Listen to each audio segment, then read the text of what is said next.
चिंता संतानहंतारो यत्पादाम्बुजरेणवः स्वीयानां तान् निजाचार्यान् प्रणमामि मुहुर्मुहुः। यदनुग्रहतो जन्तुः सर्वदुःखातिगो भवेत् तमहं सर्वदा वन्दे श्रीमद्वल्लभनन्दनम्। ज्ञानाञ्जनशलाकया चक्षुरुन्मीलितं येन तस्मै श्रीगुरवे नमः। नमामि हृदये शेषे लीलाक्षीराब्धिशायिनं लक्ष्मीसहस्रलीलाभिः सेव्यमानं कलानिधिं। चतुर्भिश्च त्रिभिस्तथा षड्भिर्विराजते योऽसौ पञ्चधा हृदये।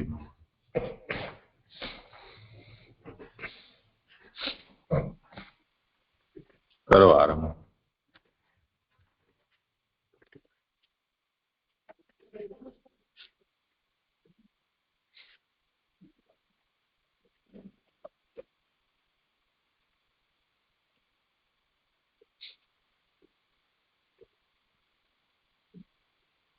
आरंभ करो।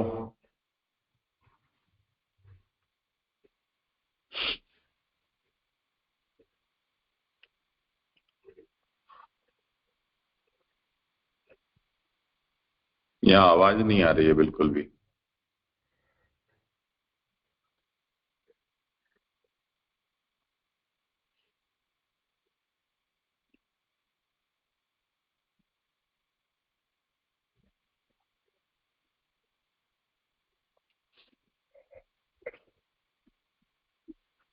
कौन करने वाला है आज? पाटीदार खाली जाती है।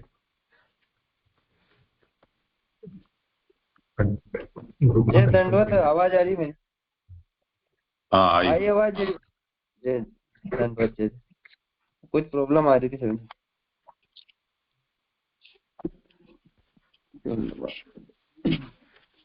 श्री सुबोधनी जी, श्री सुबोधनी जी का द्वितीय स्कंद का विवेचन चल रहा है, जिसमें प्रकरण 1 चल रहा है, जिसमें तत्व ध्यान अध्याय 1 हो चुका है। अध्याय 1 में आया था कि ध्यान विधि तथा भगवान के विराट रूप स्वरूप का वर्णन। अब अध्याय 2 चल रहा है, जिसमें भगवान के स्थूल और सूक्ष्म रूपों की धारणा तथा कर्म मुक्ति और सदो मुक्ति का वर्णन आ रहा है। तो इसमें कल 6 और 7 श्लोक हो चुके थे। छठा श्लोक पेज संख्या 56 में से स्टार्ट था, जिसका मैं थोड़ा सा बता दूं कि कल क्या आया था। तो कल इसमें आया था कि छठे श्लोक का श्लोकार्थ आ रहा है कि इस तरह अपने चित्त में स्वतः ही अपनी आत्मा, प्रिय पुरुषार्थ और अनंत भगवान जब सिद्ध है तो फिर आनंद युक्त होकर उनका भजन करें, जिससे संसार के कारण अज्ञान का उपराम हो जाता है। यहाँ छठे श्लोक में आया था और उसका विवेचन भी किया था, जिसमें भगवान के 5 धर्म आदि का वर्णन आया। फिर 7वें श्लोक में आया था कि श्लोकार्थ भगवान के चिंतन को, पेज संख्या 58 में 7वां श्लोक, भगवान के चिंतन को छोड़कर स्वयं का ही नाश करने वाली सांसारिक चिंता को पशुओं के सिवा कौन अपने साथ लगाएगा। सांसारिक ध्यान के कारण अपने कर्मजन्य परितापों को भोगते हुए वैतरणी में पड़े हुओं को देखता हुआ भी सांसारिक ध्यान करता है तो वह शोचनीय है। यहाँ पर इसका विवेचन आया था कि किस प्रकार से संसार में पड़े हुए लोग वैतरणी में पड़े हुए भी संसार का ध्यान कर रहे हैं, तो वो किस प्रकार से शोचनीय है, उनका वर्णन यहाँ पर 6 प्रकार से दोषों के रूप में आया था कि उत्पत्ति, नाश, दुख, कर्म, परिताप और दीनता, ऐसे 6 प्रकार के दोष बताए थे। उसके बाद अब 7वां श्लोक से स्टार्ट होता है, पेज संख्या 59, 8वां श्लोक, जिसमें श्लोकार्थ केचित् स्वदेहान्त हृदयावकाशे प्रादेश मात्रं पुरुषं वसन्तं चतुर्भुजं कंजरथांग शंख गदाधरम धारण्या स्मरन्ति। श्लोकार्थ। कितने ही अपने देह के अंदर हृदय आकाश में निवास करने वाले पारदेश मात्र पुरुष जिनके 4 भुजाएं हैं, उनमें पद्म, चक्र, शंख और गदा धारण कर रखी है, उसका धारणा से स्मरण करें।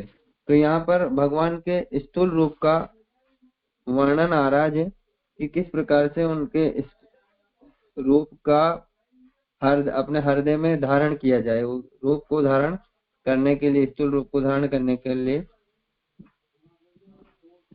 उनके रूप का वर्णन आ रहा है कि हृदय के आकाश में उस पारदेश मात्र पुरुष में जिनके 4 भुजाएं हैं, जो चारों भुजाओं में पद्म, शंख, चक्र और गदा धारण कर रखी है, उसका धारणा से स्मरण करें। उसका कोई एक श्लोक के अर्थ का विवेचन तो हमें आचार्य चरण स्वयं सुबोधनी जी के द्वारा कराएंगे ही, इसलिए अभी हम केवल श्लोक के अर्थ का पारायण मात्र करें, विवेचन न करें। अगर सुबोधनी जी में आचार्य चरणों के विवेचन के बाद भी कुछ छूट गया हो, तब फिर उस श्लोक के अंश का विवेचन भी हमें करना चाहिए।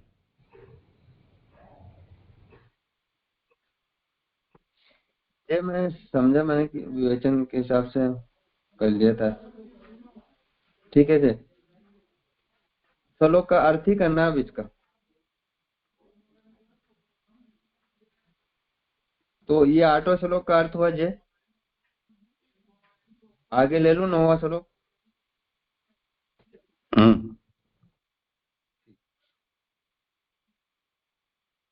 प्रसन्न वक्त्रम नलियाना तेक्षणम कदम्ब किंजल पिसंग वाससम लसन महारत्न हिरण्यम यांगद स्फुरन महारत्न किरीट कुंडलम उनिद्र ऋत पंकज कर्णी काले योगेश्वर स्थापित पाद पल्लवम श्री लक्ष्मणम कौस्तुभ रत्न कंदरम अम्लान लक्ष्म्या वन मालाय चित्तम।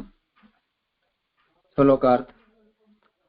जिनका प्रसन्न मुख है, कमल के समान बड़े जिनके नेत्र हैं, कदम की केसराओं के समान जिनका पीताम्बर है, जिनके स्वर्ण में रत्न जड़ित बाजूबंद शोभित हैं और जिनके किरीट और कुंडलों में रत्न चमक रहे हैं।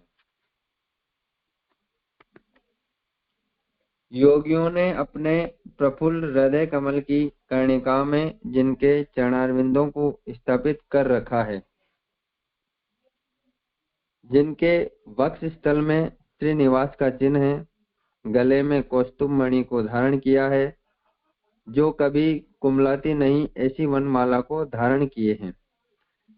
तो ये ठाकुर जी के स्वरूप का वर्णन यहाँ पर बता रहे हैं जी। और 9 और 10वां श्लोक ये पूर्ण होता है।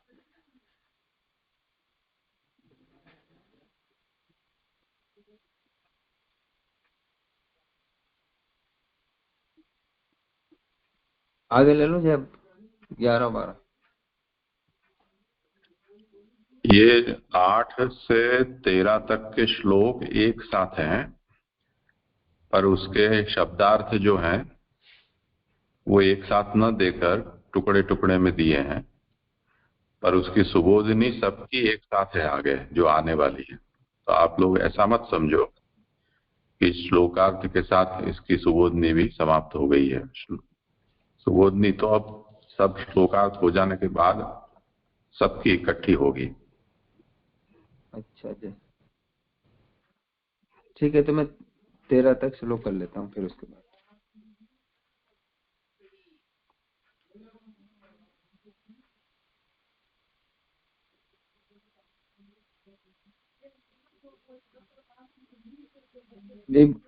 विभूषितम मेखल्या अंगुलीयते महाधनेर्नुपुर कंकणादिवि स्निग्ध माले कुंचित नील कुंतले विरोचन मानन हास पैसलम अधीन लीला हसिते क्षणो उल्लसद भ्रुभंग संचुचित भूरि अनुग्रहम इक्षेत चिंतामयम एनम ईश्वरम यावन मनो धारण्या वतिष्ठते।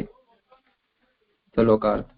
कटी में मेखला, अंगुलियों में मुद्रिका और बहुमूल्य नुपुर तथा कंकण आदि से शोभित चिकने स्वच्छ घुंघराले नीले बालों से शोभायमान मुस्कुराहट से युक्त मुखारविंद है, जिनका उदार लीलायुक्त हास्य सहित देखने से उल्लसित जो भ्रूभंग उससे पूर्ण अनुग्रह का सूचन करते हुए चिंतन में इन भगवान का धारणा के द्वारा जब तक मन उनमें स्थिर नहीं होता तब तक हृदय में दर्शन करे।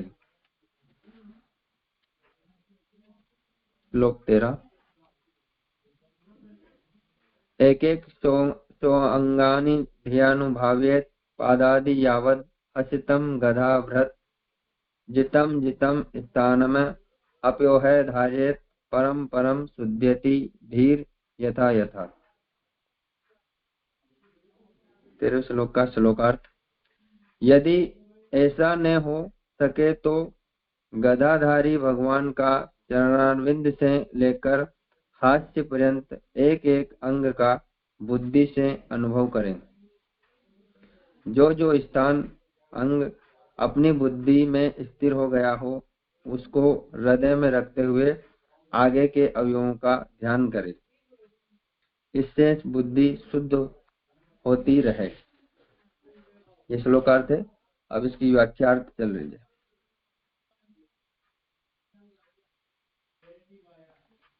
इस तरह सर्वार्थ निश्चय पूर्वक भक्ति मार्ग के अनुसार भगवद विषयक श्रवण आदि साधन करने चाहिए।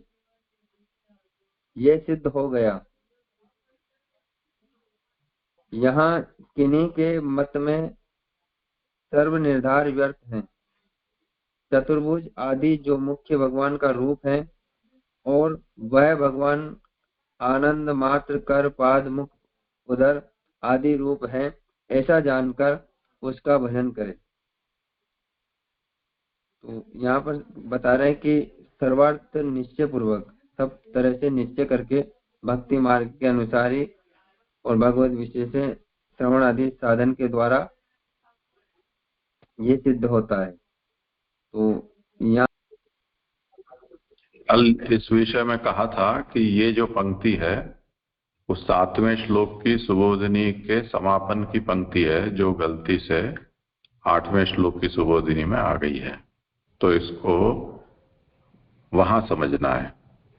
तो इस तरह सर्वार्थ निश्चय पूर्वक ये 7वें श्लोक की सुबोधिनी का पूरा इसका संदर्भ है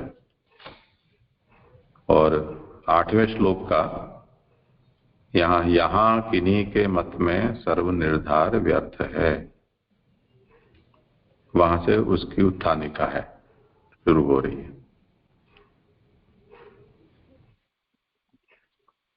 तो जो मैं यहीं से ले लूं, यहाँ किन्हीं के मत में सर्व निर्धार व्यर्थ है।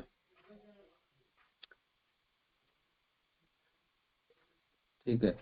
चतुर्भुज आदि जो मुख्य भगवान का रूप है वह भगवान आनंद मात्र कर पाद मुख उदर आदि रूप हैं, ऐसा जानकर उसका भजन करें।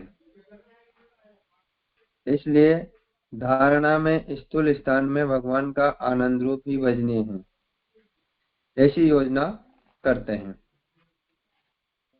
मूल में उनका निर्देश केचित पद से किया गया है, जिसका तात्पर्य यह है कि यह मत सर्वसम्मत नहीं है। इस प्रकार का ध्यान केवल आनंद का आविर्भाव करेगा, दोष निवृत्ति नहीं करेगा। यद्यपि न आंतरिक पापाधिक निवृत्ति होती है, तथापि उसमें सर्वभाव तत्व संपादकता का अभाव होने से राग आदि की निवृत्ति नहीं हो सकती।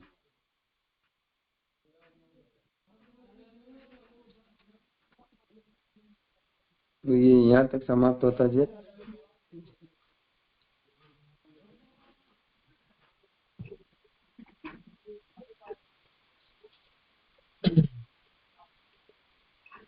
आगे आ रहा, ध्यान करने योग्य भगवान के 4 रूप हैं।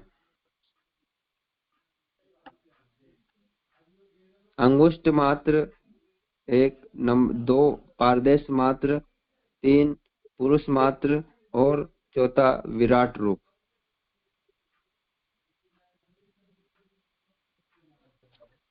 यहाँ पर उसका विवेचन आ रहा है कि उनमें पारदेश मात्र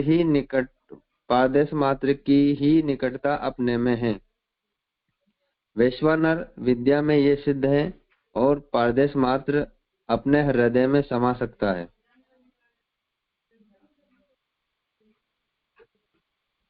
अथवा अतिष्ठ दशांगुलम इस श्रुति के अनुसार पुरुष से अतिरिक्त रूप को अतिरेकार्थ व्याप्तता के लिए भजते हैं। वे अतिरिक्त भी पुरुषाकार ही है। तो यहाँ पर समझा रहे हैं, जो समझ में नहीं आ रहा, लेकिन प्रदेश मात्र की निकटता अपने में है और पारदेश मात्र की। वैश्वानर विद्या में जो ये सिद्ध है कि जो पारदेश मात्र है वही अपने हृदय में समा सकता है।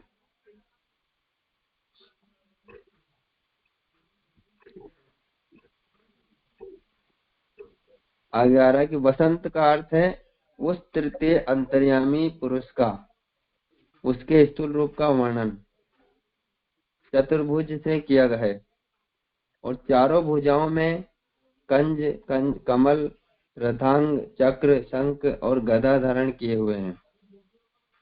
तो यहाँ स्थूल रूप का वर्णन बता रहे हैं कि जिनकी 4 भुजाएं और चारों भुजाओं में शंख चक्र गदा और कमल धारण किए हुए हैं, इससे वे सर्वतः रक्षा करते हैं, ऐसा सूचित होता है। जीव जब भगवान में प्रवेश करे तो उस समय उन आयुधों में तत्वों को स्थापित करके प्रवेश करें। धारणा जिसका वर्णन पहले किया जा चुका है उससे स्मरण करते हैं। वे हृदय में विद्यमान है, अतः उसके लिए मानसिक कल्पना की अपेक्षा नहीं है। तो यहाँ बता रहे कि जब जीव भगवान में प्रवेश करे तो उस समय उन तत्वों का, भगवान के उन तत्व रूपी आयुधों का उनका धारणा करे, उनका मन में चिंतन करते हुए और भगवान में प्रवेश करे। तो जिसका वर्णन पहले ही किया जा चुका है, इसे स्मरण करते हैं, हृदय में विद्यमान रहते हैं, अतः उनके लिए मानसिक कल्पना की अपेक्षा नहीं कि भाई अगर धारणा चतुर्भुज रूप की या आयुधों की, उन तत्वों की धारणा होगी तो फिर कल्पना करने की आवश्यकता नहीं होती कि कल्पना में किस तरह का चित्र है। ये समझ में आया जी? कुछ पूछना हो तो, नहीं तो आगे। जी प्रणाम जी। जी यहाँ पे ये जो बात आई कि यद्यपि नानंतरीयक पापादि की निवृत्ति होती है, वो 16 पेज पे लास्ट लाइन है जी। नानंतरीयक पापादि की निवृत्ति होती है, तथापि उसमें सर्वभावत्व संपादकता का अभाव होने से रागादि की निवृत्ति नहीं हो सकती।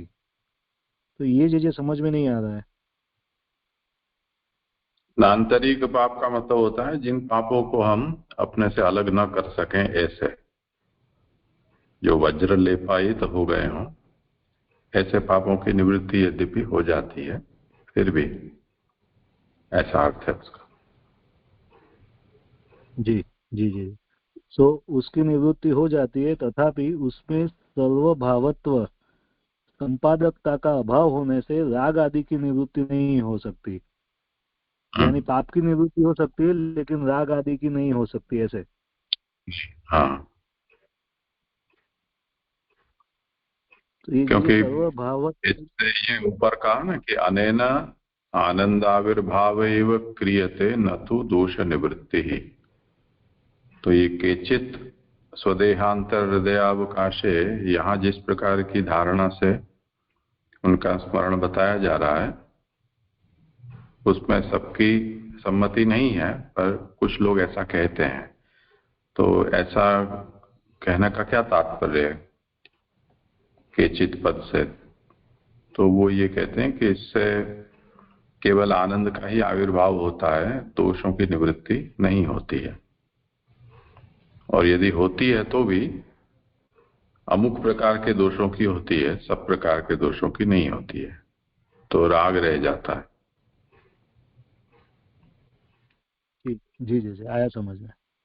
और जी यहाँ पे जो प्रभु के जो 4 रूप बताए ध्यान करने के योग्य, तो उसमें अंगुष्ठ मात्र का जो है वो कुछ बात आई नहीं, यानी स्टार्ट जो प्रादेश मात्र से ही किए कि वो सबसे निकट है। हाँ, तो यहाँ जिसका प्रकरण चल रहा है ना, उसी का तो यहाँ कहना है, इसलिए गिना दिए। कोई कहे कि भी यहाँ 4 रूप होते हैं, उसमें से यहाँ कौन सा लेना? अच्छा, प्रादेश मात्रम पुरुषम वसंतम, दूसरा वाला समझना। जी जी जी।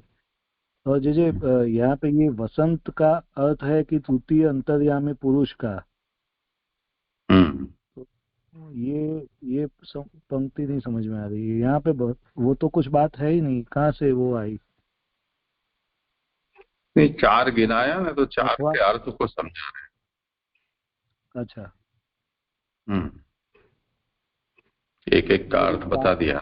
अंगुष्ठ मात्रम, प्रादेश मात्रम, पुरुष मात्रम, और आगे जो बताया वो विराट, ऐसे।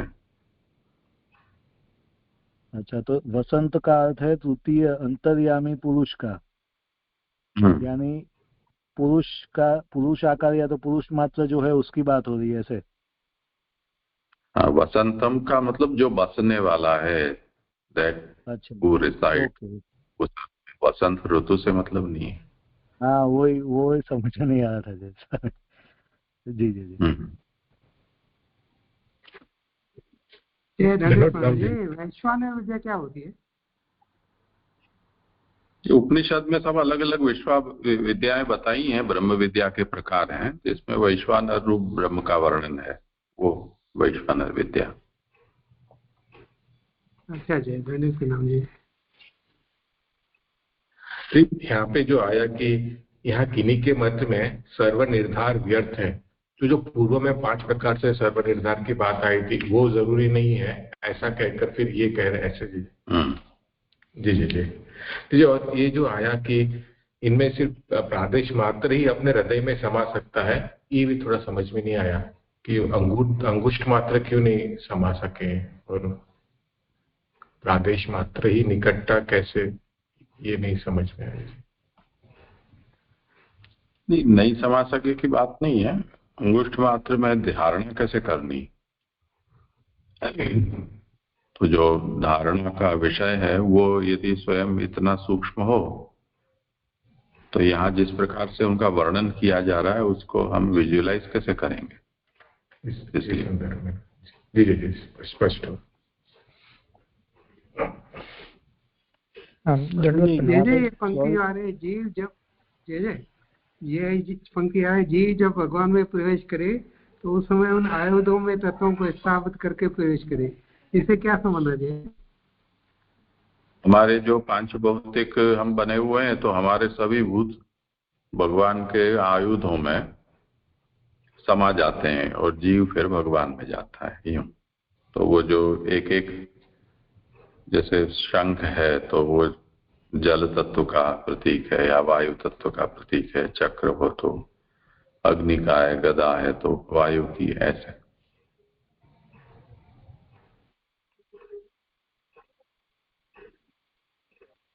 हाँ जी, यहाँ पे यानी जी ऐसे समझना कि साधन की बात खत्म होके अब फल की बात कर रहे हैं, ऐसे ही लेना है। कहाँ? जी जी जी। क्या, मैं समझा नहीं, क्या प्रश्न क्या है? यानी अभी हमने ये जो देखा था ना कि अब जो ये अध्याय है उसमें साधन और फल की बात आ रही है। तो नहीं नहीं, ये तो साधन क्या? साधन ही है, धारणा। अच्छा ये तो पूरे, हाँ, ये तो पूरा 13 से 13 तक सब वही चलेगा। अच्छा, ये प्रभु का जो वर्णन आया ना स्वरूप का, इसलिए मुझे लगा कि फल की बात आई। हम्म। जी जी ठीक।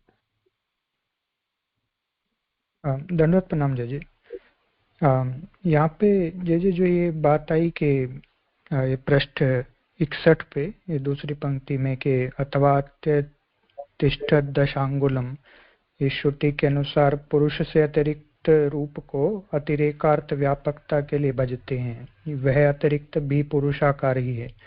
जय जी ये समझ में नहीं आया विषय, और ये प्रादेश मात्र की व्याख्या है या फिर से अलग है? नहीं, अथवा से ये बताया ना, तो प्रादेश मात्रम में स्वनैकट्यम प्रादेश मात्र से वह अपने से निकटता जो है वो प्रादेश मात्र की ही है। वैश्वानर विद्या में इसी तरह से बताया गया है। और शुद्ध हृदय होती है, हृदय होते हैं, उसमें उनकी धारणा की जा सकती है। तो ये जो प्रादेश मात्र बताया, उसके बाद अथवा अत्यतिष्ठत दुषांगुलम इति पुरुषाद अतिरिक्तम रूपम अतिरेकार्थम भजन्ते। तो मूल में जो केचित स्वदेहांतर हृदयावकाशे प्रादेश मात्रम पुरुषम वसंतम धारणया स्मरंती, ऐसा उसका वाक्य हुआ कि कुछ लोग अपने देह के अंदर हृदय में निवास करने वाले प्रादेश मात्र पुरुष को या का धारणा से स्मरण करते हैं। ये मुख्य वाक्य हुआ। तो इसमें जो पुरुष शब्द आया उसका स्मरण करते हैं केचित। तो अतिरिक्तम अपि पुरुषाकारम, पुरुषाद अतिरिक्तम रूपम अतिरेकार्थम भजन्ते, ऐसा भी इसका अर्थ हो सकता है।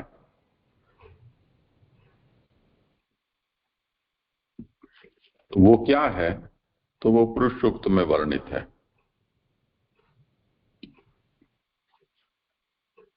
अत्यतिष्ठ दशांगुलम पुरुष वेदगम सर्वम यद्भूतम यच्च भव्यम। तो प्रादेश मात्र दशांगुल का नाम बताया है, और अत्यतिष्ठ दशांगुलम यानी उस दशांगुल से भी आगे बढ़ गया, ऐसा जिसका, ऐसा पुरुष। तो 8वें श्लोक के पूर्वार्ध में जो वर्णित है उसको या तो प्रादेश मात्र मानो जो यहाँ प्रथम अर्थ बताया, अथवा पुरुष सूक्त में जिसको अत्यतिष्ठ दशांगुलम कहकर कहा है, कुछ लोग उसको ऐसा भी मानते हैं।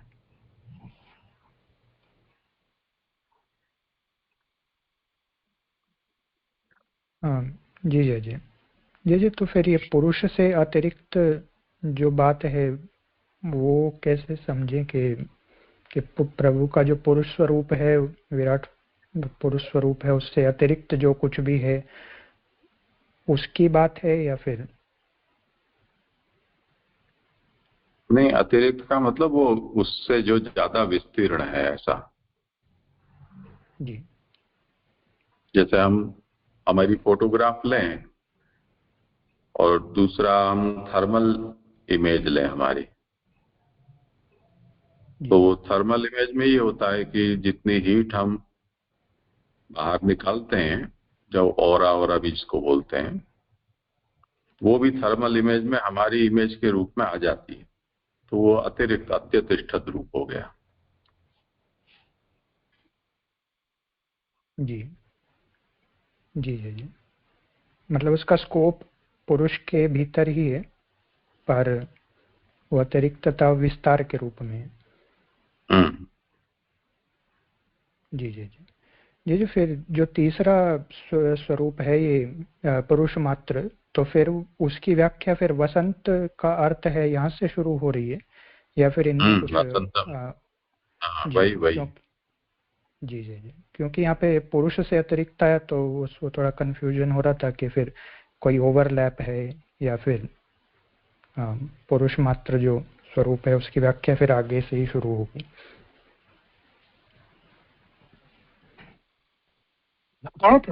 ये अंगुष्ठ मात्र जो है ना उसका वर्णन या वो वैश्वानर विद्या से उसको एक्सक्लूड कर दिया, इतना ही है उसका, क्योंकि अंगुष्ठ मात्र भी छोटा ही होता है ना, तो उसमें और प्रादेश मात्र में भेद कुछ सोचनीय हो। नहीं, प्रादेश तो यहाँ दशांगुल कह दिया, या तो दशांगुल कहो या तर्जनी और अंगुष्ठ के अग्रभाग के बीच का जो नाप है वो लो, ये ऐसे बेंत के रूप में कहो तो ऐसे, तो वो प्रादेश मात्र कहा जाता है, ऐसे या ऐसे। ठीक, यहाँ पे जो आ रहा है कि कितने का ये मत है, तो ऐसा समझना कि यानी ये मत ही ऐसा, यानी आगे जाके बताएंगे कैसे करना है धारणा कि ये भी यानी ऐसे होता है, क्योंकि ये कितने का ये मत है कि ऐसे धारणा करें, तो ये सही मत है कि फिर आगे जाके फिर क्लैरिफाई करेंगे कि क्या करना है, क्योंकि अभी योग मार्ग तो बहुत सारे प्रकार के हैं, तो सभी योगियों की अपनी अपनी स्कूल्स हैं जो अपनी स्कूल के अनुसार धारणा करते हैं, तो ये भी तो वही प्रकार बताया जा रहा है, तो उसको बताते हैं ऐसा। जी जी जी, ये आपने बताया जैसे प्रादेश मात्र में अंगुष्ठ मात्र है ना, पर जो श्लोक करता है अपने 8वें में आ रहा है कि कितने ही देह के अंदर हृदय आकाश में निवास करने वाले प्रादुर्भाव पुरुष जिनके 4 भुजाएं हैं, पद्मा चक्र शंख गदा, तो इधर अगर अंगुष्ठ मात्र और ये एक कैसे हो जाएगा जी? जैसे अपने यहाँ ठाकुर जी विराजते हैं वो प्रादेश ही होते हैं ना अधिकांश, तो सब श्रीअंग के दर्शन और उनका श्रृंगार तो हम करते ही हैं, तो धारणा के लिए कैसी स्वरूप की धारणा करनी उसकी बात है। तो एक और तो दूसरा दो एक हो जाएंगे जैसे अंगुष्ठ मात्र और प्रादेश मात्र, जो जिसकी धारणा करेगा वो भगवान के तो वो रूप ही है, भगवान की को समस्या थोड़ी है कोई। हाँ जी जी, दंडोत प्रणाम जी जी। यहाँ पे मुझे एक प्रश्न हो रहा है कि यहाँ पे आया कि ध्यान करने के योग्य भगवान के 4 रूप है, अंगुष्ठ मात्र, प्रादेश मात्र, पुरुष मात्र और विराट रूप। और हमने आगे 6ठे श्लोक में ऐसा हमने वर्णन किया कि प्राणियों के सेवा में 5 रूप उपयुक्त है, अपनी आत्मा, देह, धन, ईश्वर और नित्य कर्म, और वहाँ भगवान 5 रूपों वाला भी है।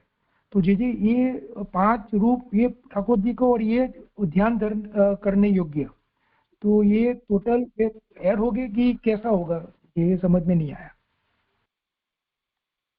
जो भी रूप होंगे उनमें वो 5 कैरेक्टरिस्टिक हैं, बस इतना समझना। फिर स्पष्ट है, जब अंगुष्ठ मात्र कहते हैं तो यहाँ पे जो भी ठाकुर जी के अंग और जो बताए फिर हमें उन्हें फिर वो अंगुष्ठ मात्र स्वरूप में फिर उनकी ऐसी धारणा करनी होगी। अभी प्रादेश मात्र तो समझाए कि 10 उंगल या एक वेद, उसमें तो ये जो कर पाद मुख आदि की धारणा करनी बताई। फिर जब अंगुष्ठ मात्र कहेंगे तो फिर वही स्वरूप फिर अंगुष्ठ माप का ऐसा समझना।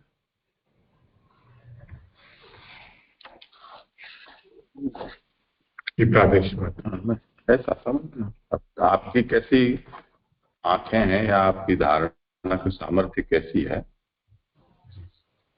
वो तो उसकी अपनी अपनी वो है।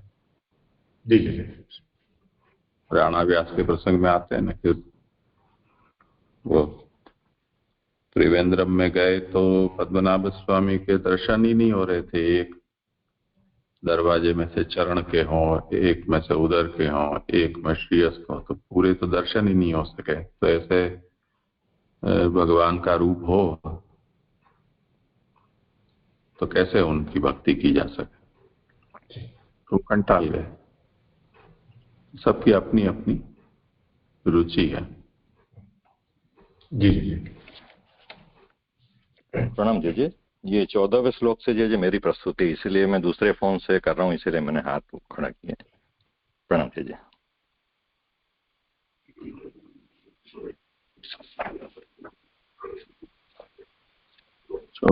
अभी तो ये चल रहा है। हाँ करो आगे।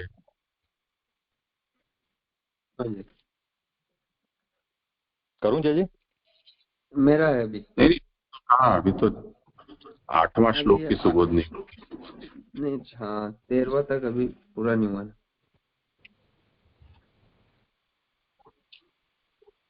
भक्तों के लिए फल दानार्थ जिनका मुख प्रसन्न है। भक्तों के लिए फल दानार्थ जिनका मुख प्रसन्न है, कमल के समान लंबे जिनके नेत्र हैं, कदम की केसराओं की तरह आधा पीला और अंत भाग में रक्त और अंत में मुक्ता फल सहित रेखाकार अर्थात भगवान का पीताम्बर, कदम की केसराओं की तरह स्वर्ण के दंडाकार सूत में पिरोए हुए मोतियों से युक्त है, जिसने संपूर्ण जीवों को कृतार्थ किया है। ऐसे वेद रूप पीताम्बर को धारण किए हैं। और भगवान का पीताम्बर इस तरह का है, सोने के बाजूबंद है जिनमें जड़ित महारत्न शोभित हो रहे हैं, अंगद भुजाओं के आवरण है, किरीट और दोनों कुंडलों में चमकते हुए महारत्न है। यहाँ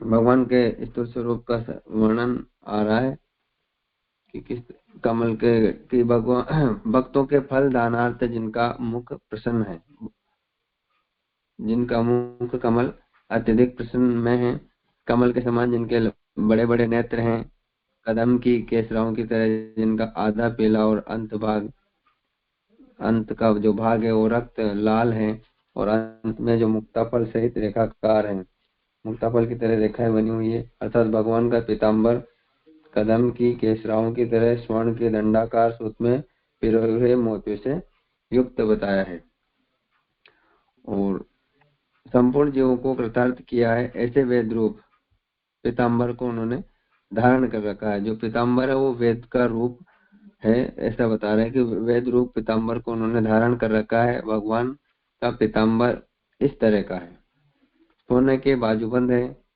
जिनमें महारत्न जड़ित हैं, अंगद भुजाओं के आभरण हैं, और किरीट मुकुट और कुंडलों में महारत्न चमक रहे हैं।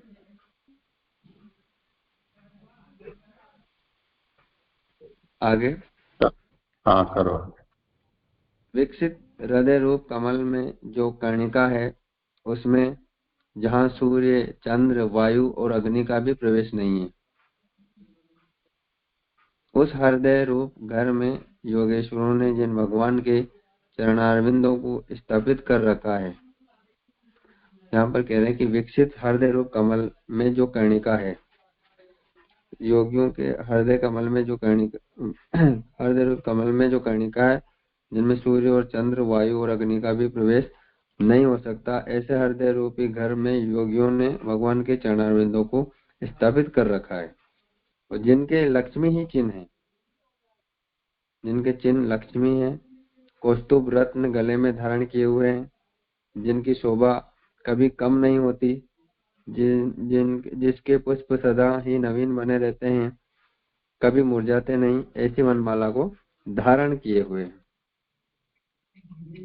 कमर के ऊपर डोरे के समान मेखला से, कमर के ऊपर डोरे के समान मेखला कटी पर बांधी हुई डोरी है, अमूल्य रत्न आदि से युक्त है, युक्त अंगूठियां शोभित हो रही हैं, महाधने ये विशेषण करधनी तथा अंगूठी दोनों के ही लिए हैं।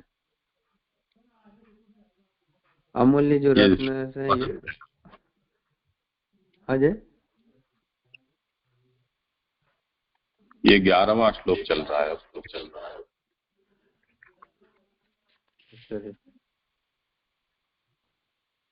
दोनों प्रणाम से ये करने का जो आया ना कमल में, जो करने का मतलब क्या, वो कली ऐसा ना?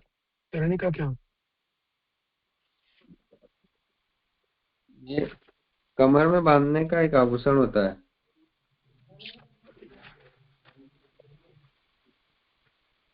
नहीं, कर्णिका का अर्थ पूछ रहे हैं। कर्णिका किसे कहते हैं? अच्छा, कर्णिका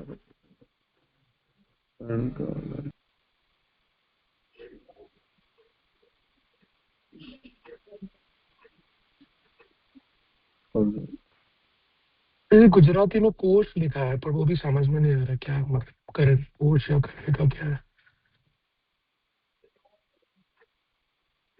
विकसित कमल जो होता है उसमें शुरू में हम देखते हैं तो उसका रंग हरा होता है, उसके बाद थोड़ा बादामी सी हो जाता है कली हो जाने पर, और जब सूर्योदय प्रखर होता है तो अब उसकी कुछ पत्तियां खिल जाती हैं, कुछ पत्ती बीज की अभी बंद रहती हैं, वो कोष हो गया।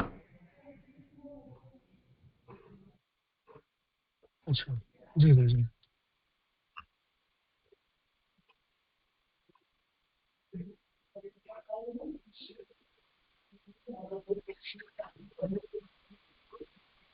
यह महाधने ये विशेषण करधनी तथा अंगूठी दोनों ही के लिए हैं।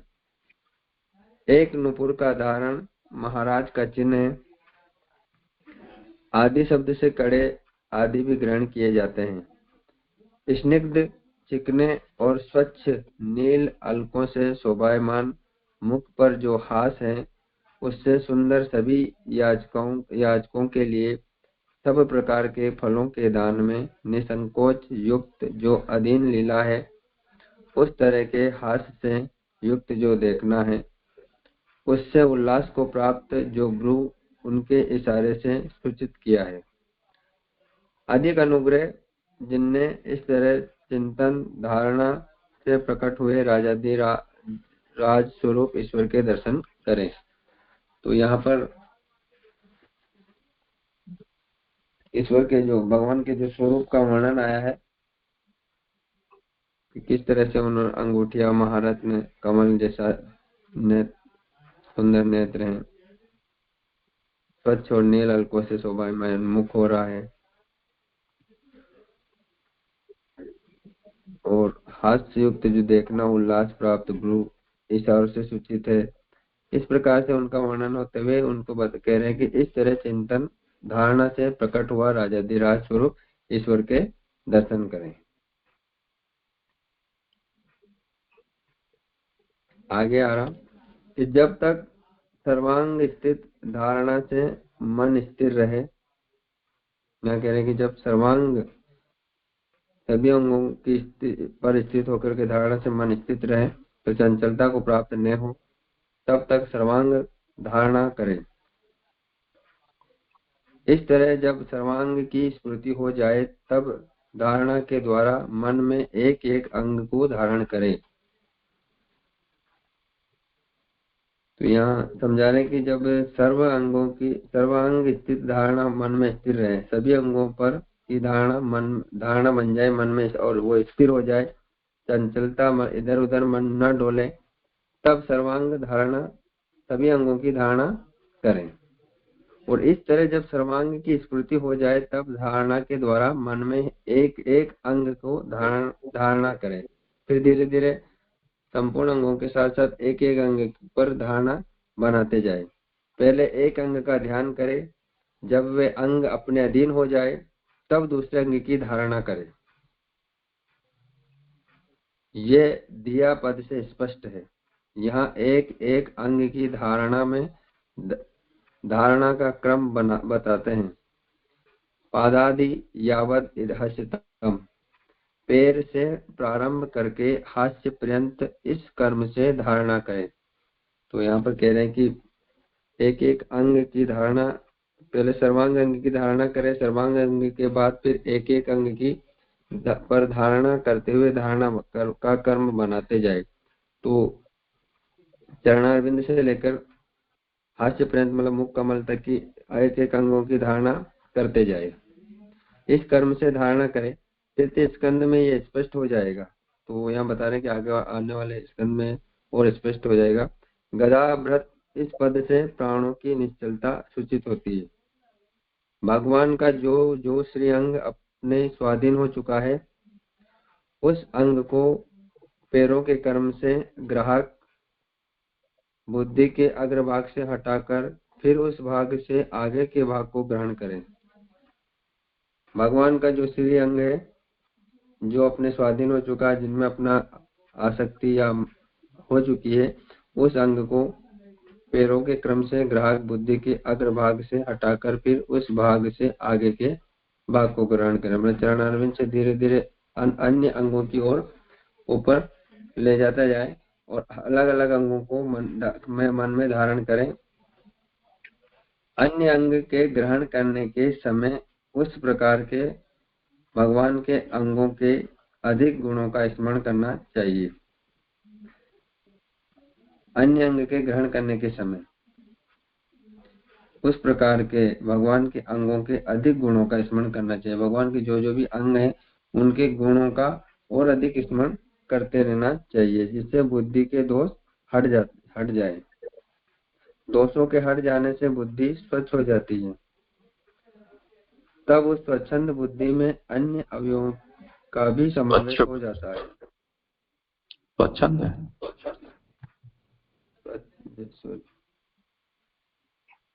हाँ स्वच्छंद है। मेरे स्वच्छ लिखा है, स्वच्छंद कर लेता हूँ।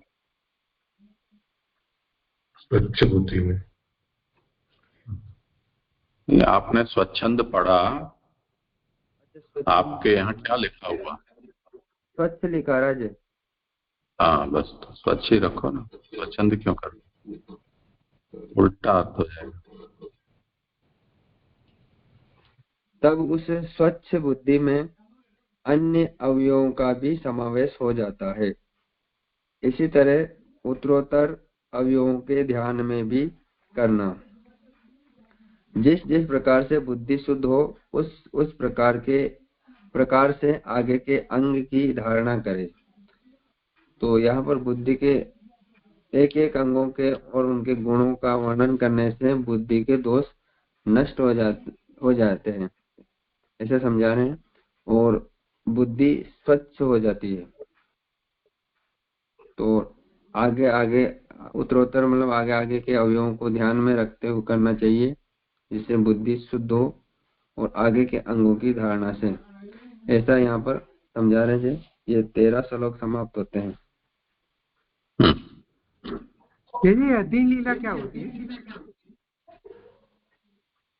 आवाज साफ नहीं आ रही। ये अधीन लीला ऊपर आया पंक्ति में, पहले पैराग्राफ में, याचकों के लिए सब प्रकार के फलों के ध्यान में निसंकोच युक्त जो अधीन लीला है। हाँ करो, समाधान करो।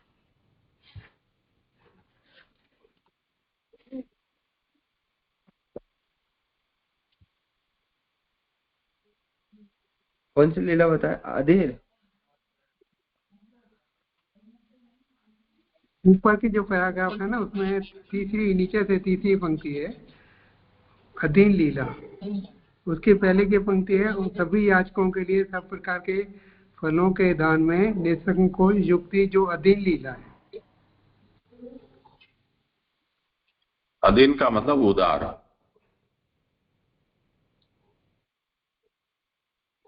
हाँ जो उदार लीला के समान। हाँ और कुछ विषय हो तो जी यहाँ ऊपर से दूसरी लाइन जो है कि एक नुपुर का धारण महाराज का चिन्ह है, ये नहीं समझ में आ रहा है। एक वो क्या कहने चाह रहा है? नूपुरम एकम महाराज चिन्ह रूपम। अभी तो अब पता नहीं है लोग क्या पहनते हैं, जो जब फैशन चल जाती है सब पहनते हैं, पर किसी काल में औरतें 2 पहनती हैं तो आदमी लोग एक पांव में पहना करते थे, जो राजा महाराजा होते थे वो। अच्छा, जी जी जी आया समझ। बाद में जब प्रजा में संपन्न कोई हो जाए और राज दरबार में उसे अमुक प्रकार के वेश और आभूषण धारण करने की परमिशन मिल जाए, तब फिर वो लोग भी पहना करते थे।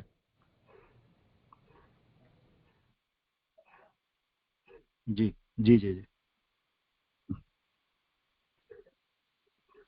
जी जी, ये प्रभु के सूक्ष्म स्वरूप की धारणा करनी, ये विषय यहाँ पे धारणा का पूरा हो गया है ना।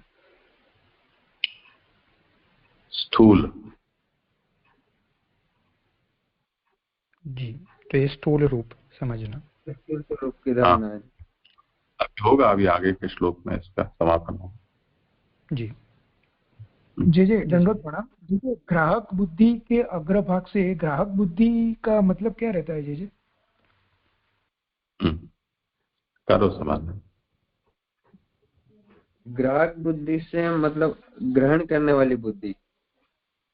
तो अंगों के, जैसे यहाँ आ रहा है ना कि अंगों के पैरों के क्रम से ग्राहक बुद्धि के, मतलब अंग एक जिस नीचे से अपन ऊपर तक चलते हैं, तो पहले चरणारविंद से ऊपर की ओर जाने वाली बुद्धि, तो वो ग्रहण करती हुई चरणों को ग्रहण करके फिर ऊपर के अंगों को, फिर मुखारविंद तक के भागों को, ऐसा समझ में आ रहा जी।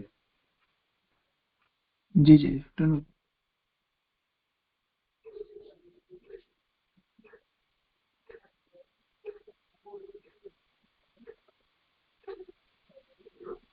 ये कंप्यूटर की भाषा में कहें तो जिसको हम रैम कहते हैं ना, वो ग्राहक बुद्धि है, रैंडम एक्सेस मेमोरी। जी जी जी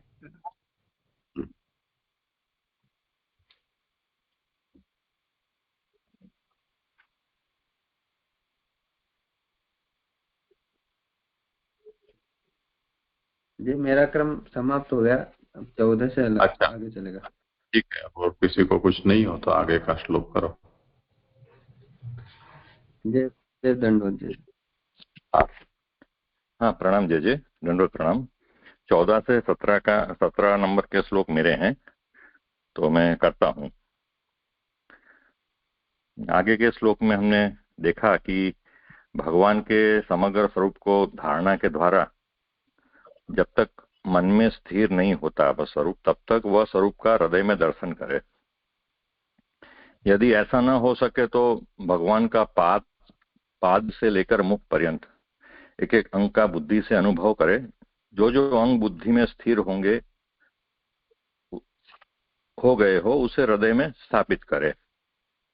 जब तक मन में वह स्वरूप स्थिर न हो जाए तब तक उसकी ये धारणा करे, उससे बुद्धि शुद्ध होगी। ये हमने आगे सब श्लोकों में देखा। अभी 14वें श्लोक का आभासार्थ,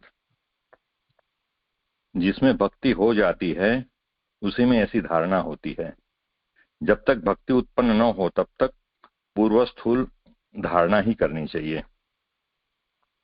यानी धारणा करने से ही भक्ति हो जाती है, यानी भक्ति होती है तभी ऐसी धारणा हो सकती है, और भक्ति न हो तब तक वो स्थूल स्वरूप की धारणा करनी चाहिए। यावद न जायते परावरेस्मिन् विश्वेश्वरे दृष्टिरि भक्ति योगः तावस्थवीयः पुरुषस्य रूपम क्रियावसाने प्रयतः स्मरेत। श्लोकार्थ, सर्वश्रेष्ठ विश्वेश्वर तथा सबके साक्षी इस भगवान में जब तक भक्ति योग न हो तब तक अपने नित्य कर्म करने के अनंतर उस पुरुष के स्थूल रूप का सावधान रहकर स्मरण करता रहे। व्याख्यार्थ, जिन्हें हम परम उत्कृष्ट मानते हैं वे सब भगवान के अवर हल्के हैं, पर और अवर की स्फूर्ति होना ही सर्वोत्तमता रूप प्रेम भक्ति का अंग है। उसी का दूसरा पर्याय महात्म्य ज्ञान है। यहाँ कहते हैं कि जिन्हें हम संसार में उत्कृष्ट मानते हैं, जो जड़ जीवात्मक या जो भी सृष्टि है, भगवान के जो ये भगवद अवतार है, देवताएं हैं, जो भी है, उनको हम लोग उत्कृष्ट मानते हैं। वो सब भगवान की तुलना में तो गौण ही है। इसलिए भगवान की निरंतर स्मृति होना ही सर्वोत्तम जो प्रेम भक्ति है उसका लक्षण है। अस्मिन, यह इदम शब्द का सप्तमी का रूप है। यहाँ जो मूल में अस्मिन जो शब्द का प्रयोग हुआ है वो इदम शब्द का सप्तमी का रूप है। सामने जो होता है उसी के लिए इदम शब्द का प्रयोग होता है, यानी प्रत्यक्ष जो होता है उसके लिए ही ये शब्द का उपयोग होता है। इसलिए श्री सुखदेव जी उन भावना भगवान की भक्ति के द्वारा प्रत्यक्ष देखते हुए कह रहे हैं। यानी सुखदेव जी जो है वो भक्त हैं और भक्त भगवान को प्रत्यक्ष अनुभव करते हैं, केवल कल्पना से अनुभव नहीं करते हैं। इसलिए श्री सुखदेव जी भक्त की दृष्टि से भगवान को प्रत्यक्ष देख रहे हैं, देखे जा रहे हैं, वैसे रूप में कहते हैं वो। यहां दृष्टा का अर्थ सर्वसाक्षी है। स्वप्न जनैक्षितैक, इस पूर्वोक्त न्याय से सब वस्तुओं में अथवा चैतन्य रूप से यद्वा अंतः प्रकाश रूप से प्रकाश माने। यहां जो दृष्टा है उसका अर्थ है देखने वाला, बल्कि देखने वाला सिर्फ नहीं मगर सर्वसाक्षी रूप, अंत प्रकाश रूप, और जो सबके भीतर और बाहर जो प्रकाशमान है वो समझना है। और स्वप्न जो जनिक शब्द का उपयोग किया है वहां ये है कि स्वप्न में जो दृश्य जो उत्पन्न होता है वो हम बाहरी इंद्रिय से तो देखते नहीं है, फिर भी हमको ऐसा अनुभव होता है कि जैसे हमने प्रत्यक्ष देखा हो। तो उसी तरह यहाँ ये शब्द से ये बता रहे हैं कि स्वप्न जनिक इस पूर्वोक्त न्याय से सब वस्तुओं में अथवा चैतन्य रूप से यद्वा अंत प्रकाश रूप से प्रकाश माने। भक्ति योग में भक्ति के साथ जो योग पद रखा है उससे अपने द्वारा किया गया चित्त निरोध रूप साधन भक्ति का साधन भूत स्थिर रूप कहा गया है, अर्थात असाधारण भक्ति का निरूपक कहा गया है। अपने में भक्ति लक्षण योग कहा है, यह इसका तात्पर्य है। यानी यहाँ पे जो भक्ति योग जो कहा है यह स्थिति साधारण भक्ति नहीं है बल्कि असाधारण परिपक्व भक्ति है। जब भक्ति इतनी दृढ़ हो जाती है तब मन जो है वो सतत भगवान में टिक जाता है और तब वही भक्ति अपने आप में योग बन जाती है। इसलिए यहाँ भक्ति ही भक्ति लक्षण योग है ऐसा कहा गया है।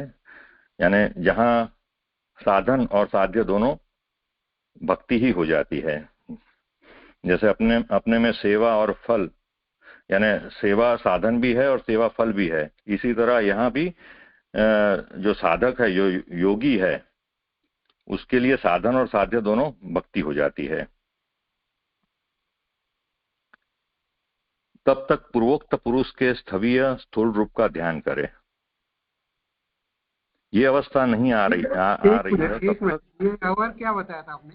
अवर है ये पहली पंक्ति जो आई है ये सब भगवान के अवर है। अवर से क्या लिया था आपने? अवर यानी गौण नहीं, पर ये पंक्ति थोड़ी स्पष्ट करेंगे आप पहले वाली?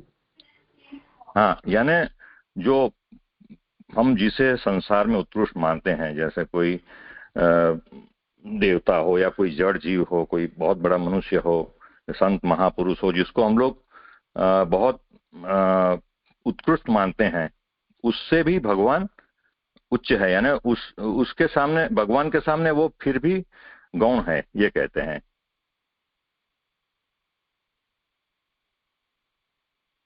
यानी अंश-अंशी का जो भाव है ना, वो है इसमें। दूसरी तरह ऐसे सोच सकते हैं कि जैसे भगवान अंश, हम अंशी है, अंश है और भगवान अंशी है, ऐसे भगवान पर है, हम अवर है।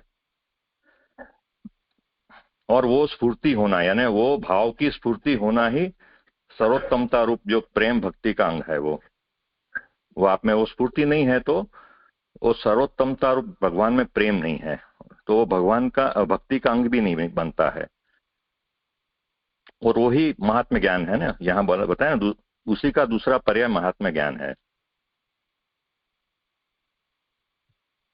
जय ऐसे ही लेना ना जय। परावर शब्द भगवान के लिए यहाँ प्रयुक्त हुआ है मूल में। यावन न जायते जायेत परावरेस्मिन् विश्वेश्वरे, तो विश्वेश्वरे परावरे, अस्मिन् विश्वेश्वरे परावरे, इस विश्वेश्वर में, परावर में, यावत भक्ति योगो न जायते, जब तक भक्ति योग नहीं हो जाता है। तो परावर शब्द का प्रयोग यहाँ क्यों किया है, तो उसका क्या मतलब हो सकता है? पर का मतलब ऊंचा और अवर का मतलब नीचा। तो परावर तो समास है, तो उसमें क्या, कौन सी तरह का समास है? तो इसका अर्थ ये होगा कि जिनको हम पर समझते हैं वो जिससे अवर हैं, ऐसे भगवान। तो परावर मतलब पर जिनसे अवर हैं।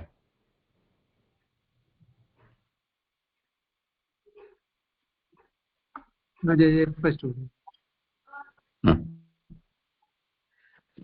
दीदी ये यहाँ पे ये जो स्वप्न जने क्षितैकः, इस पूर्वोक्त न्याय से सब वस्तुओं में अथवा चैतन्य रूप से यद्वा अंतः प्रकाश रूप से प्रकाशमान में, तो ये स्पष्ट नहीं हो रहा है। ये न्याय से ये कैसी बात क्या आ रही है, स्पष्ट नहीं हो रहा है जैसे।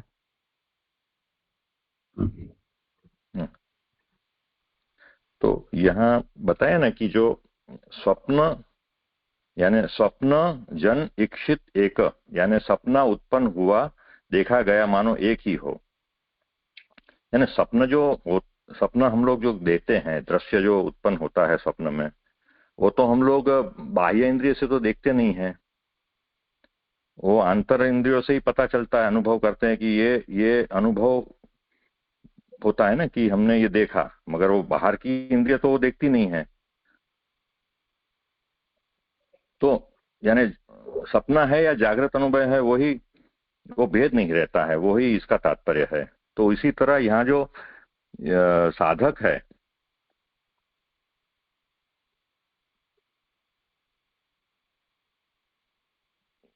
उसको अंतर से ही अंतर चक्षु से ही भगवान का दर्शन करता है ना,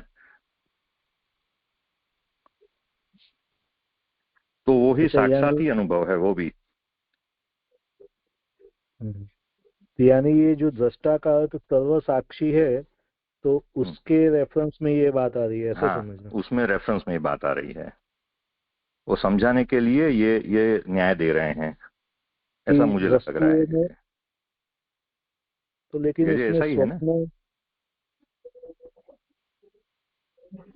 तो पूर्व पंक्ति में यहाँ परावर, विश्वेश्वर और दृष्टरी, ये सब भगवान के लिए शब्द के प्रयोग हुए हैं।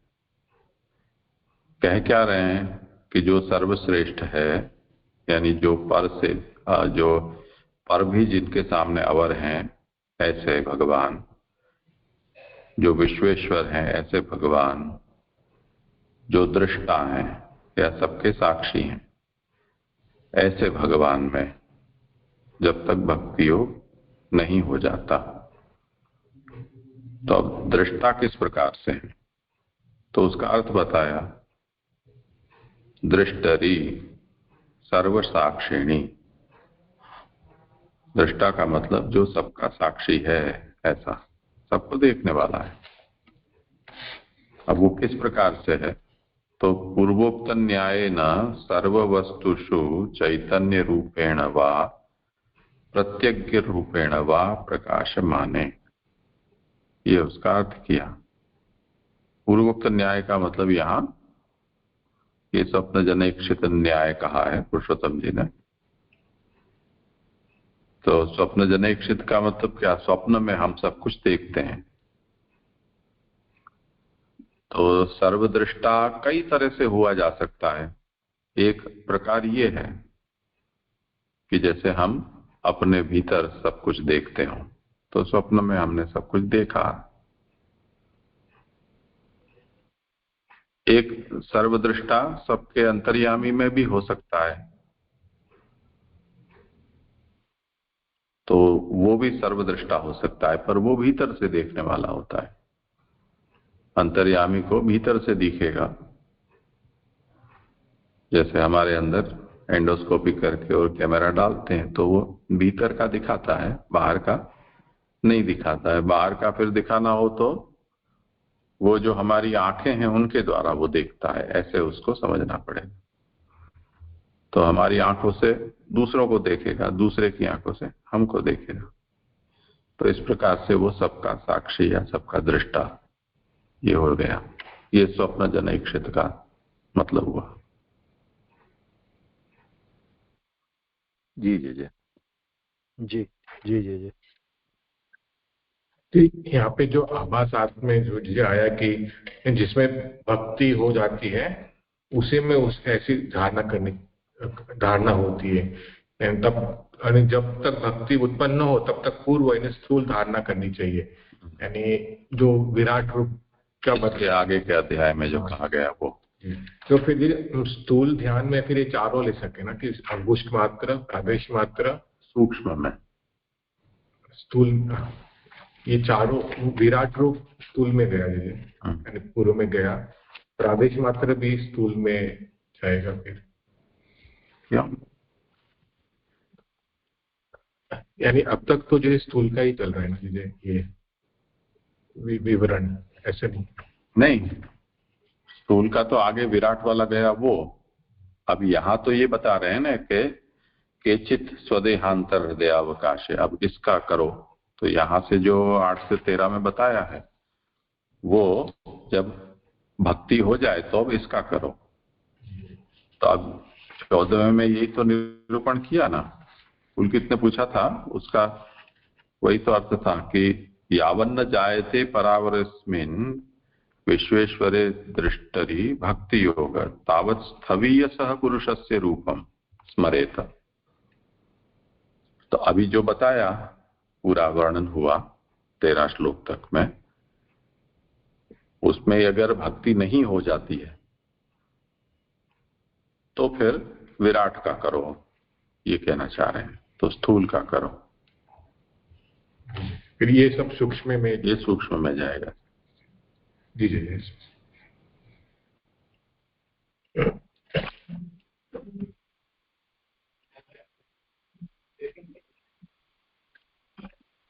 करो आगे। गया श्लोक के बाकी रहा। तब तक पूर्वोक्त पुरुष के स्थवीय स्थूल रूप का ध्यान करें। क्रिया के अवसान में अग्निहोत्र आदि करने के अनंतर अव्यग्र शुद्ध अवस्था में ध्यान करें।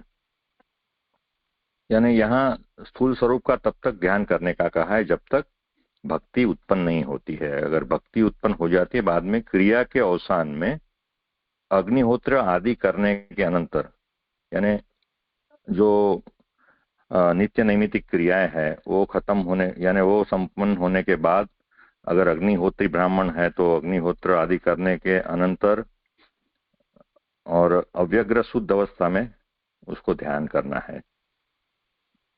कुछ टीकाकारों के मत में क्रियावसाने का अर्थ संन्यास ग्रहण करके ऐसा है, तब निरंतर स्मरण होता है।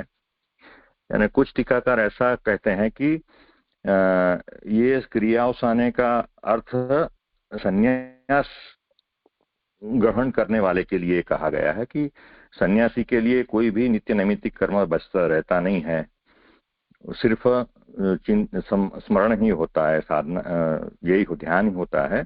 तो उसके लिए ये क्रियावसाने शब्द का प्रयोग किया गया है, परंतु ऐसा अर्थ करना उचित नहीं है, क्योंकि यहाँ जो क्रियावसाने कहा है उसमें अर्थ तो यह है कि क्रिया चित्त शुद्धि में हेतु है, वह यहाँ नहीं हो सकती।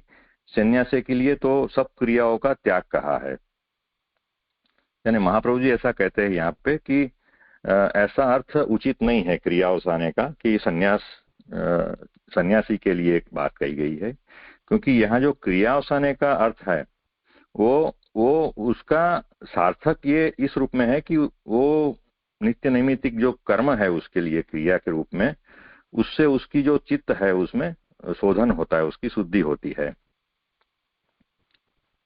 वह यहाँ नहीं हो सकती। जो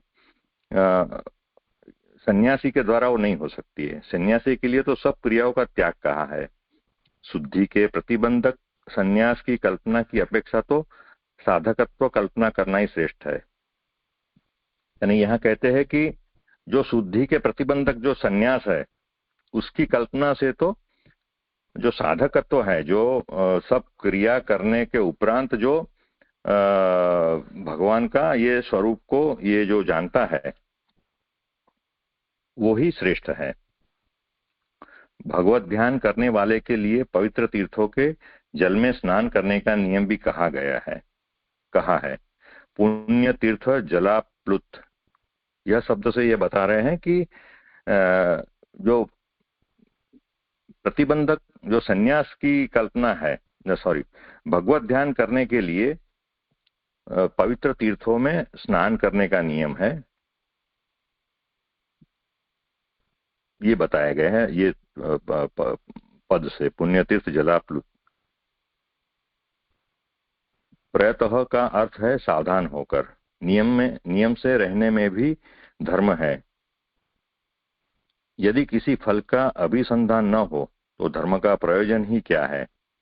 उसके लिए अन्य भावना परित्यागार्थ ऐसा कहा है, अर्थात अन्य भावना न आ जाए इसके लिए सावधान रहना चाहिए। यानी प्रयतः जो मूल में आया है शब्द, उसका अर्थ होता है सावधान होकर। यानी कोई भी कार्य से पहले सावधानी के रूप में हम लोग को नियम में रहने के नियम एक होता है, उसमें उसके द्वारा हम लोग सावधान हो जाते हैं। जैसे हम लोग ठाकुर जी की सेवा में जाते हैं तो जो अन्य तरीके से हम लोग स्नान करते हैं या बहुत विलक्षण तरीके से स्नान करते हैं, कपड़े भी ऐसे पहनते हैं कि हम ठाकुर जी के सन्मुख जा रहे हैं, तो एक सावधानी अपने अंदर आती है कि भाई हम लोग जो स्नान कर रहे हैं वो सामान्य जल से स्नान नहीं कर रहे हैं, या हम लोग जो वस्त्र आदि पहन के जाते हैं ठाकुर जी के सन्मुख वो एक अलग तरह के वस्त्र है जो सामान्य रूप में हम पहनते नहीं हैं। तो उससे एक सावधानी का ये अपने मन में ये होता है, भाव होता है। तो फल का कोई भी ऐसे कोई फल के लिए अगर साधक ये हुआ है, तैयार हुआ है, तो उसके लिए सावधानी बरतना बहुत जरूरी है। और इसके लिए जो कुछ अघटित न घट जाए, इसके लिए जो यहाँ ये सावधान रहना चाहिए, ऐसा प्रयतः शब्द से कहा गया है।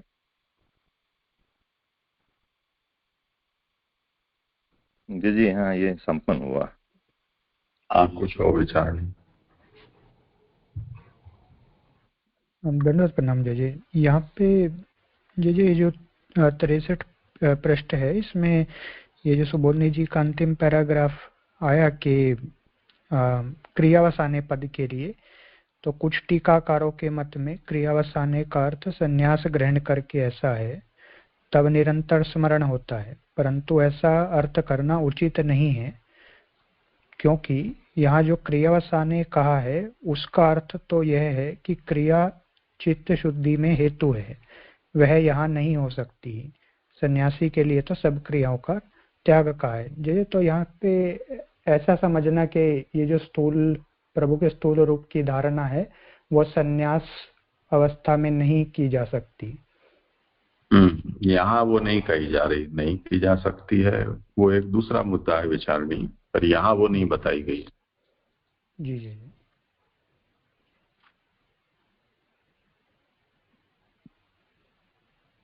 जी। तो नहीं की जा सकती है उसके बारे में जैसे यदि विचार करें तो वो कैसे करें?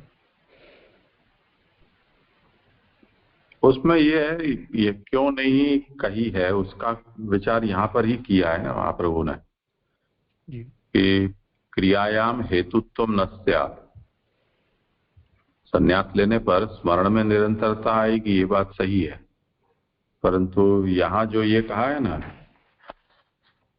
कौन ब्रह्मा जी बोल रहे हैं ना, ये 14वां श्लोक कहाँ गया? हाँ, तो तावत् स्थवीयः पुरुषस्य रूपम क्रियावसाने प्रयत स्मरेत। क्रिया संपन्न कर वो स्मरण करे स्थूल रूप का। तो ये कुछ सोच बूझ कर कहा गया है। जैसे कोई डॉक्टर हमको कुछ प्रिस्क्राइब कर रहा है और वो ये कहे कि ये वाली दवाई आप भोजन करने के बाद और 100 कदम चलने के बाद तुम लेना।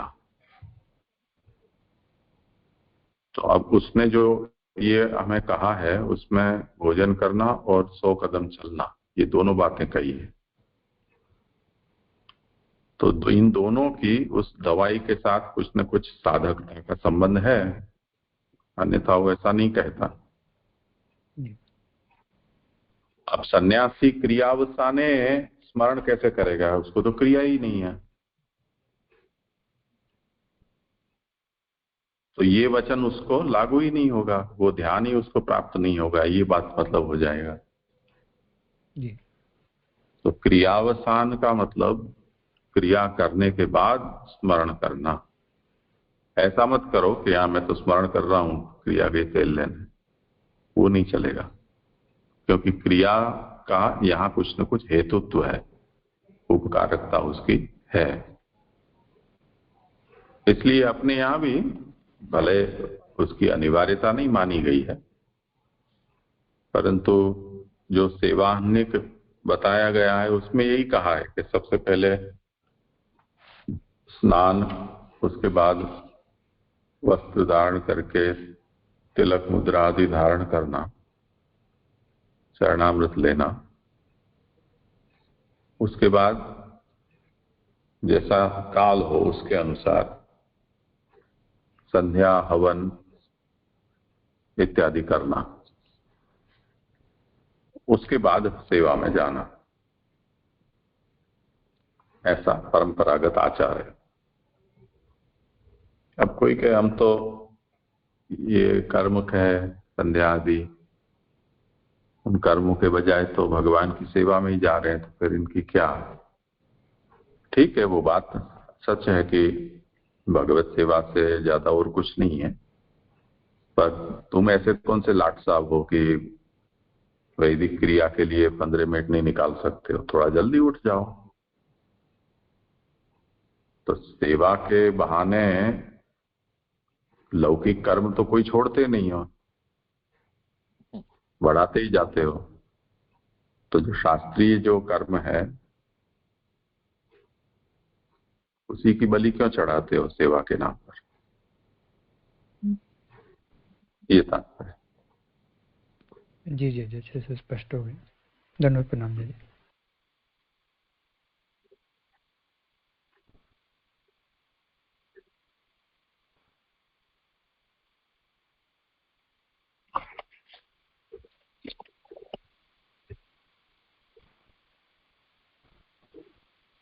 ठीक, आगे का तो थोड़ा बड़ा है, तब तक है तो करो, नहीं तो फिर कल करें। 2 इकट्ठे हैं ना जी? 15-16 तो ठीक है, कल